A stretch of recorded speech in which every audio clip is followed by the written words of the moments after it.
Assalamu alaikum yan arewa kwamfuta, barkanku da safiya. A gaskiya yau na cikin farin ciki kuma na cikin godiya ma duk mutanen da suka bani gudunmawa ta. Har kuma ta kuna kewar hana injiniyarin arewa kwamfuta. Yau ne dan insha Allah zan nuna muku ainihin aikina da Allah ya sa na kai YouTube ta bani dama in apply. Ba na neman aikin nan da muke nema na monetization. Gaskiya mutane na kun mun gudunmawa sosai kuma wallahi na gode. Idan kuka duba yanzu ga screen din ku ya daga shi gaba daya na bude shi, ina son bude maka yadda abin yake. Zan je ina ma yadda ainihin Google ta bani dama in monetization a YouTube. Idan na je ne searching din YouTube kamar haka kana gani gashi zan je ne searching je sign in din email dina akan browser din, je kan YouTube in bude. Ka ga sunan channel dina gashi ya bayyana. To ina so in je nuna ma zan bude nuna muku gaskiya kun mun kokari kuma na ji dadi kuma na gode da wannan. Insha Allah wannan kokari yau kai mun ba zan ba ku haka ba. Da masu channel da wanda ba su channel kowane da akwai goran gaisuwa da zan bada. Ka duba gashi na je YouTube studio zan bude kamar haka. To insha Allah yanzu za ka ga ainihin yadda YouTube suke ainihin karrama ni. Gaskiya kun mun kokari mutane na.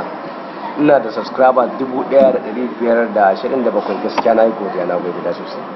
Idan kuka gani gashi nan zo sako kasa duba muku nuna muku yadda abin yake. Bara na zoom yadda kowa zai gani dan kowa ya gani ya taya ni murna, na fa gode sosai. Idan masu saurare na suka duba gashi ainihin screen dina, zan zo inda aka rubuta monetization gashi. Wajen da aka yi alama S din nan to kana taba shi za ka ga monetization ya fito. Kana buga shi to anan ne zaka iya gane awan da kake da shi da kuma ainihin subscribers ɗinka da sai kai, to shi ne zaka iya dama kai apply. Gaskiya mutane na duk da na gade ina aikin nan kun bani gudunmawa sosai. Idan ka duba gashi Google ta YouTube sun mun tick, nan ma na publish hours sun mun tick.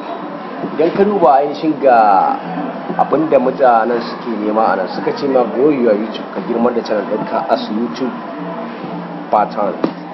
You are eligible to earn money from your video.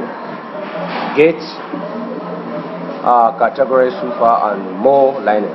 To abin da suke gaya ma ce za ka iya samun kuɗi da bidiyon ka, amma ta yaya? Sai suka ce ma to get into the YouTube partner program. Your channel needs 4,000 published hours. Gashi nan kun bani 4,000 published hours, gaskiya na gode. Dan ka duba na kasa ai gashi ya kai 4,103 hours. Gaskiya na gode, na cika wannan sharadin kenan. Sai suka ce ma watching hours in the at least 12 months. Wai lalle kasance a wata 12 and then you need 1,000 hours, 1,000 subscribers. Kaga dai gashi na kai 1,000 subscribers. And also get review to make sure you follow YouTube monetization policies. Gaskiya na gode ma Allah, kun taimaka kun bani gudunmawa sosai. Na gode ga wannan. Kun ga zai sun rubuta ma in yi apply a nan gurin. To gaskiya jama'a na gode da wannan abu da yake. Idan na yi apply zan iya samun abin da nake so. To amma gaskiyar lamari idan ka kai wannan level din ba na so kai apply a lokacin, ya kamata ka je kai checking din me matsalar ka. Yauwa gudunmawa da na ce zan bada wa mutane ɗaya daga ciki guda biyu ne. Lalle duk lokacin da ga YouTube sun rubuta ma apply na, kar ka kuskura kai apply a lokacin nan. Ka je ka checking din video ɗinka one by one. Ka tabbatar da cewa 2 minutes ɗinka lafiya lau, language ɗinka lafiya lau. Ina tunanin wasu sun san me nake faɗa, wasu sun san me 2 minutes, wasu kuma sun san menene ainihin language a cikin wannan YouTube monetization. Abin da yake bamu wahala shine gaskiya a nan gurin. Mutane za ka ga mutum yana da 11,000 subscribers, 20 subscribers ya yi apply amma shiru har yanzu babu monetization. To gaskiya akwai problem guda biyu kamar haka. Na farko akwai problem din akwai problem na YouTube thumbnails babba kenan, sannan kuma YouTube language. Bara mu je kai zai fara nuna mutane ne YouTube language. Idan ka zo kan bidiyon ka dashboard ɗin da ake duba wanda ka rubuta ma bidiyon nan ga bidiyon ka taba shi kamar haka. To akwai wani abu da ake kira da language. Yanzu ka duba yadda wannan rubutun nan, wannan na cewa mutane yanda za ka samu free MTN data, yanda za ka samu free MTN data.